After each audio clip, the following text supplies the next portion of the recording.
Ito yung may-ari ng R&R Big Bike si Sir Francis Padilla. Ganyan din daw ang pakiramdam ng 30 years old na si Francis. Hindi lang isa, dalawa o tatlo ang motorsiklo niya, kundi 16 na big bikes. Sana all. Bakit gustong-gusto mong nagmomoto? Ako kasi daily use ko talaga ang motorcycle. So kung mapapansin nyo, marami tayong big bike, pero ang daily ko talaga 125cc lang. Bakit? Traffic sa Manila eh.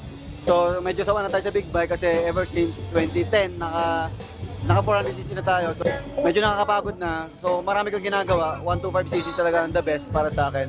Pero kung gusto mo mag long ride, meron tayong 400cc, 600, 700, 800, 1,000, 1,300. Pinangarap raw noon ni Francis na magkaroon ng magandang motor.